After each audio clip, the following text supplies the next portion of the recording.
I welcome you to this session. In this session, we will be learning about the farmers organization and non-governmental organization. So, in this session, we will be learning about the structure of farmers organization. What is the structure of farmers organization?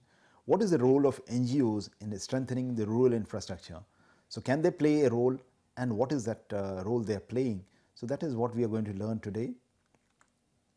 So, the country acts as a facilitator of economic development. Basically, the government acts as a facilitator of economic development. But of late, we have observed that it is not sufficient, and what is important is the people's participation in collective management of resources. They are also equally important for the purpose of development. And even in these, we observe there are certain successes and certain failures of collective actions. And it is basically because the communities are dynamic and they induce dynamism in the institutions itself, institutions which are, that is the farmers institution or the institutional arrangement which is made of the community. So, there also dynamism is observed. The points for which needs to be kept in mind for the sustainable resource management by institutions, that is the farmers institutions or the community institution, is that the asymmetry in stakeholders' perception, because everybody does not perceive the natural resource as this in the same way. Some they find to be more beneficial, some they find it to be less beneficial. So, how can we bring together the two group of people? That is very important. Then there are transaction costs which are involved in managing the property rights. So, shaping and stabilizing the expectations to influence investment, because everybody thinks, some people they think about the present generation, the benefits which come in the near future. Some they think in terms of the benefits which will be coming in the later period, that is more beneficial. So, how can we bring a sync in the expectations of the people so as to make them to invest in the community resources? So, that is important. Then poverty and low income issues, because generally it is the poor people who are involved in managing the resources. They realize the benefits from these resources and they are poverty ridden. So, how can such people be brought together to play a role? Then inter-regional and intergenerational externalities, as I was saying, that such resources, sustainable natural resources, they are more beneficial if they are maintained at the same level. It will be more beneficial for the future generations, and rather than in the present generations. It is the sacrifices which are made by the present generation which leads to benefit realization by the future generation. So, how can we bring some kind of homogeneity or compatibility between the two sets of mind as to how they perceive the benefits, whether it is more important to realize the benefit today itself, or it is more important that we keep the resources for the future generations so that the benefits are realized by them. Then imperfections in the other markets. So, there are market failures because of which the degradation of resources are there, the management of natural resources are difficult. So, how can we see that the market also plays a beneficial role? Examples of institutions playing a role in sustainable resource management is the watershed management, participatory irrigation management, joint forest management. So, these are the examples which will be taking up in later part. So, community participation and policy makers. Nowadays, the policy makers have realized that the community participation is important for management of resources, and therefore, they are also playing a proactive role and they are trying to involve the community. And some of the examples we see is the community management of forests, management of irrigation system, participatory agricultural research. So, even in research we feel that it should be participatory in nature, where the end users they get involved in the research. Then the watershed development. So, in these various areas and many other areas, the communities are being involved, and the policy makers they feel that the communities are important and they are promoting the role of communities in participating in the management of the resources. So, foremost is the common land. This is one of the important resource. In any village we find that there is a common land which is not owned by anybody, but it is the common property of the villagers or the people residing there, and they utilize the benefits of the produce which is raised in such lands. Such lands are either utilized as grazing land or the wood lots, etc. So, the common property land resources they provide livelihood support. Many of the poor people they depend on for their livelihood on these land resources. Either they cut the wood or they cut the fodder and they feed it to their cattle, or they take their cattle in those such lands, piece of land, and therefore it supports livelihood. It is useful ecology, it serves a useful ecological function, because that we know that the green area is important, and if such common lands are there where the woodlots are there, grazing lands are there, they provide ecological function also, like recharge of the land, water is there, groundwater recharge is there, and many it also prevents soil erosion. So institutional arrangement for use of, earlier we found that the common property land resources were managed by certain kind of institutional arrangement which were imposing, and there were institutional arrangements to manage common property land resources, that is grazing tax was imposed. Then the livestock lives for ceremonies was sought for during the many of the festivals, the livestock lives, who were feeding their livestock in such common property land resources. So they were during the some of the festivals they were providing the livestock. Penalties for unauthorized use. So those who were unauthorizedly using or overusing, some kind of penalties was imposed by the, and such institutional arrangement was there to safeguard proper sustainable use of common land resources. And of late we find that these land resources have degenerated, the productivity has come down. So there is a need to regenerate such land resources, and resources need to be put under the community's control. It is not that the government takes the control of such land resources, or so it is the community where the land resources are there, they need to be made in charge of maintaining or increasing the productivity. The productivity of CPLRs have been improved by innovative experiments by many of the NGOs, like Tree Growers Cooperative Society has been created, formed, and they are cultivating the trees. They have raised trees, and some kind of cooperative arrangement is there, so that the end result, the yield, will be harvested and shared between the people who are managing these resources. Regulated access of fodder and fuel biomass by joint management of CPLRs has created participatory management institutions. So how the participatory management institutions can function, so it has inculcated that habit. The facilitated equitable distribution of permanent assets. So such permanent assets, that is the common land resources, how they can be, the benefits from such land resources, how it can be equitably distributed among the people. It has created, it has shown a pathway, more activities for women to enhance their socio-economic status. So such land resources could be utilized, the benefits are utilized by the women folk, and that has led to improvement in their socio-economic status. Joint forest management is another institution which is playing a major role, is part of the national forest policy.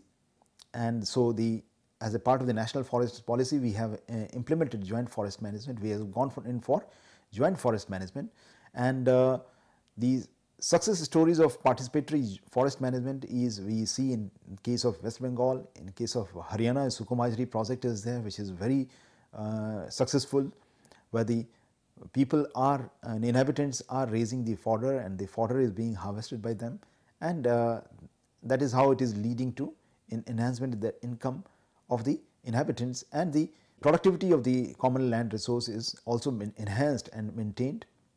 Then as far as the joint forest management program is concerned, it has in last 10 years what we have achieved is 22 state governments have adopted joint forest management.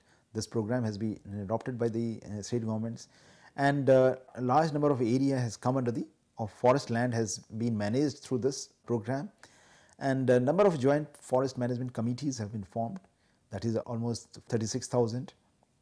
It has increased the forest cover and improved livelihood of the forest communities. So it is the forest, the peripheral region of the villages where the forest is there. So these forests are being harvested or utilized by the inhabitants since the time immemorial, and how we can see that these people, they continue to reap the benefit, as also they continue to maintain the forest, they help the government in maintaining the forest and making it more productive. So that is what is the joint forest management. They have been trained, they have been asked to manage the forest, and also certain liberties have been provided to utilize the produce which is there in the forest.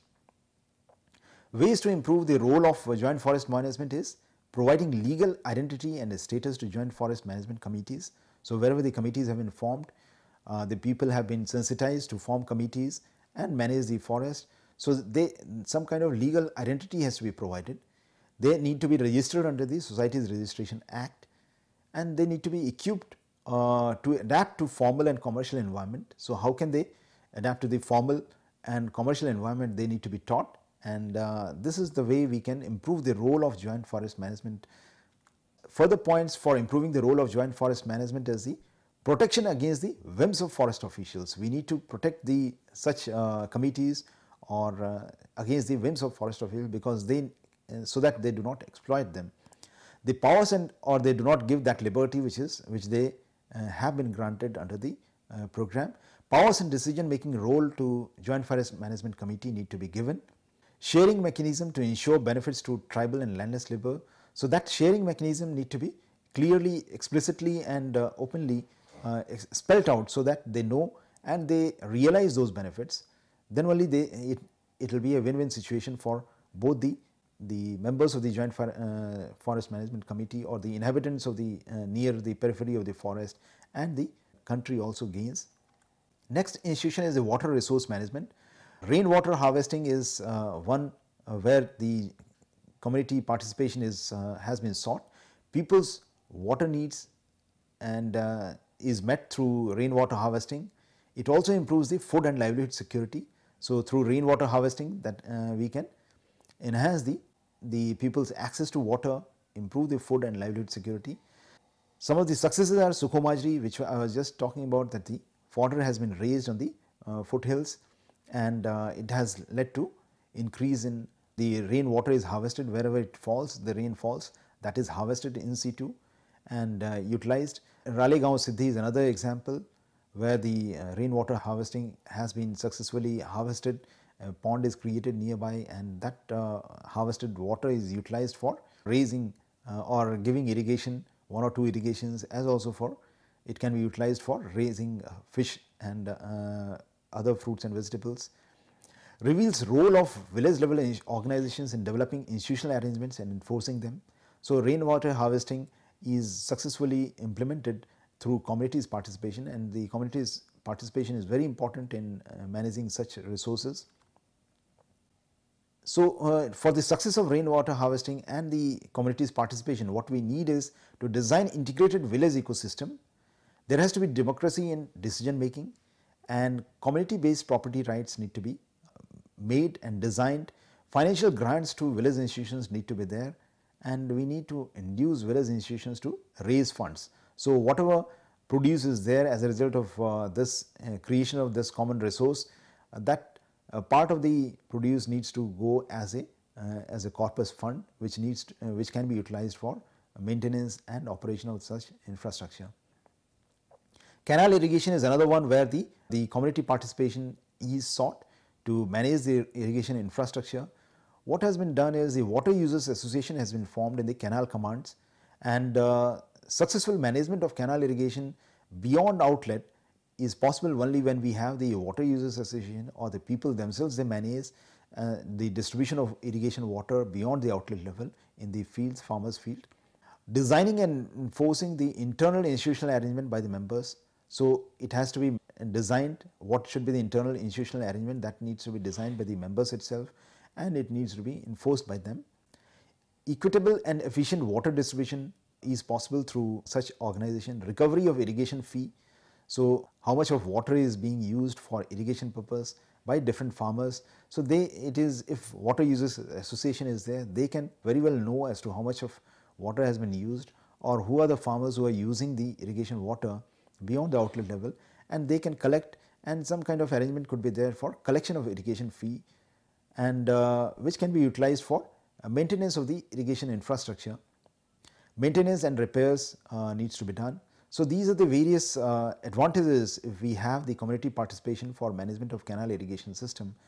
So irrigation tank is another one where the community participation is very successful in the case of, and in the case of AP, Karnataka, Tamil Nadu, etc.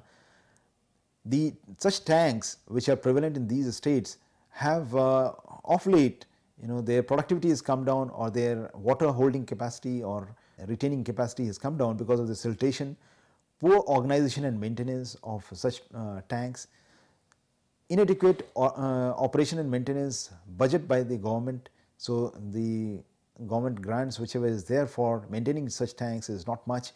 Meager revenue from tank based activities like fisheries and duck. So these are the problems because of which the community participation is important, so that they can themselves manage such irrigation tanks. Their productivity could be enhanced. So what we can create is, we can create water users association with the clarity of rights, responsibilities and rewards. So it needs to be defined as to what rights the persons who are managing these irrigation tanks is there, what responsibilities they have and what benefits they will realize. If that is clearly defined, then people will come forward, form the association and manage the tanks. New sources of resource for maintenance and repairs need to be devised, designed and then used, so that resources are generated which is utilized, funds are generated which is utilized for repair work.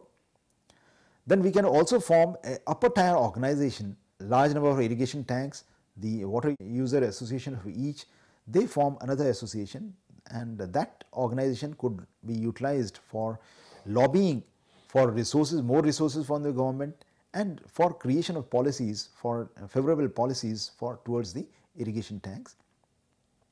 Then farmers' participation in subsurface drainage is another area where the farmers' participation has been sought for overcoming this problem of subsurface drainage.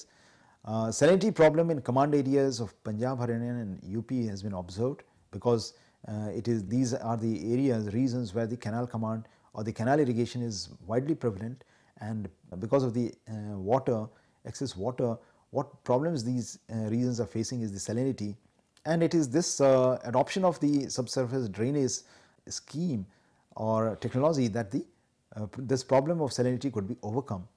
So merely executing this drainage system is not going to be successful, and therefore the need of the people's participation has been sought, and without that it is very difficult to overcome this problem of salinity. So differential resource endowment creates incompatibility of action, because some are large farmers, some are small farmers, so some would be more benefited, some would be less benefited. So who should adopt this subsurface drainage? So that is one problem of concern in bringing together people. Assure each individual participants that the decision of other individuals will not cause any negative externality for him. So if once we assure that, then the people could come forward and then participate in the subsurface drainage program. Watershed program is another area where the government had changed the program structure, and this involves people's participation, and that is why we find that many of the watershed programs have succeeded, because people's participation was sought as a structure of this program itself. There was an inbuilt mechanism for involvement of the people, the beneficiaries of the people, the inhabitants of the people, and therefore we find that this program has succeeded in many places, and this clearly defines the benefits and cost, and also calls for shared sacrifice to manage common lands. So there are a lot of common lands in the watershed area, and there are users association have been formed, and people are different users association manage different kind of common lands, common property resources in the watershed, and that is how we find that this program has succeeded. Fishery resource is another resource which needs community participation to manage this resource, because we know that we have a vast area under inland water fishery which is managed differently under different property and management regimes. There is an open access regime is there, we find in case of assuring fisheries, and we need to have institutional arrangement to regulate the efforts and limit of fish harvesting. If we go on harvesting, if the efforts are increased, then we find that there is a fall in the fish population after some time, and they do not breed that much at the same rate at which it is harvested, and there is a fall in the fish harvesting later on, and therefore it has to be properly managed. So the community has to decide as to how much of efforts has to be there, what should be the limit of fish harvesting. So that can be decided only when the communities they come together and they decide as to how much of effort has to be there. Cooperatives or private management regime is also observed in case of fisheries in floodplain wetlands. Then shrimp farming is another area where we find that there is an adverse socio-economic impact is observed as a result of shrimp farming. We find in the coastal lands of Andhra Pradesh and coastal and Odisha, we find shrimp farming is very popular, as also in case of Kerala and Tamil Nadu. So we find there is a lot of adverse impact of this farming, because fresh water becomes unfit for irrigation and human consumption, because that is pumped in. Then coastal mangrove forests are also observed to be depleting as a result of excessive shrimp farming in the coastal areas. So there has to be innovative institutional arrangement has to be there in order to properly manage the shrimp farming or shrimp production, so as to see that the adverse effect is minimized and the productivity is also sustained. Then in all these areas, the Farmers Association is one which can play a major role, and we find that the Maha grapes is one example where the Farmers Association has been very successful in producing grapes and selling it, and the same could be utilized for the various institutional common property resources which we just now studied or which we just now discussed. Farmers Association, it is similar to cooperatives but not under the cooperative laws. So they are not registered in the cooperative law, they do not come under the purview. Farmers associations are registered organization, but they have flexibility in enrollment of members and raising funds. Less government intervention is there, whereas in case of cooperatives more government intervention is there. So the grape growers, as I was saying, under the Maha grapes, they have achieved great success, and the same model could be implemented for managing the common property resources. Apni Mandi is another such institution where we find this is different from traditional mandi, and produce is directly moved from farmer to producers. The farmers, they directly come and sell it in the market. They find a marketing place, that is the Apni Mandi, and this removes middlemen, and as a result the price spread is low, and the farmers are able to realize a better price, and the consumers are also benefited because they are able to realize the avail the produce at a lower cost. Microfinance is another institution where the community participation has played a major role, and microfinance is one of the successful program in the country, and this is because we find that there is a failure of formal financial institutions. They are unable to provide, and a lot of people still remain, they do not have access to financial institutions, they don't have access to credit, and this is one scheme which has come to the help of poor people. They are able to have access to the loans, and lending to SHGs has become part of the priority sector advances that has enabled the formalization of such a scheme, where and informal and homogeneous groups. This consists of informal and homogeneous group, less than 20 members, they come together and they form the SHG. All members, they participate in the decision making. The repayment rate has improved as a result of this scheme. The transaction cost in operating the loan account has come down tremendously, and the access of credit has improved. So all these positive features we see of this microfinance institution, which is as against when a person approaches the financial institutions. Farmers Club is another institution which has been which the NABARD is promoting, and this is an informal forum promoted in villages. Operational area of bank could be opened in villages or operational area of bank. More than 10 members could form the Farmers Club. They also raise resources by way of contributions, services. Financial support is provided through NABARD, and it ensures credit flow among its members. They liaison with the corporate input suppliers for sourcing inputs and making it available to the farmers. Joint activities are taken in terms of processing and agri-marketing of the produce of the farmers and the members. They also undertake developmental activities like community works, education, health. Then NGOs, we know that the state cannot completely alleviate the state of disadvantaged groups because of lack of purchasing power and lack of opportunities to improve purchasing power. Critical issue is control over natural resources. NGOs can play a crucial role in this case. There are varied kind of NGOs. We can classify them in number of ways, like composition, size, source of funding, etc. As far as the funding is concerned, we can classify them based on the foreign funding. Some are sourcing foreign funds, some are taking from the larger NGOs, some are taking from state governments. Based on the source of fund, we can classify the NGOs. And NGOs outreach to the poor, they are opening, they can reach very much to the poor people. They have larger access. As far as the financial sustainability is concerned, they are very much sustainable. The repayment rate is quite high, and the rate of interest charge is large, and therefore they are more sustainable. Microfinance is one such institution, or the SHGs which we just now discussed. They are very successful. Watershed projects also, the NGOs are playing a major role in crystallizing the people, mobilizing the people, and training the people to how they can participate. Same as we also observe in case of agriculture marketing. Many of the NGOs have entered into this area, especially the organic food. They are marketing, they are sourcing from the people, farmers, and they are taking it to the market. Many NGOs have participated in agricultural extension. Many, like Rajasthan, has provided all the extension services is through NGO in some of the districts. Farmers Association is an important institution in managing their resources since time immemorial, and there is a decline in these institutions because of deterioration of common property resources. Now concern is to strengthen these institutions and to provide them with wider powers. NGOs are playing a great role in mobilizing the people into taking action. Their role is also recognized in forming training of SHGs, especially in case of microfinance we observe. And since they have a good rapport with the people and community, they can serve as an agent for mobilizing rural people, SHGs, or in the formation of SHGs, or in the formation of water users association. So thank you.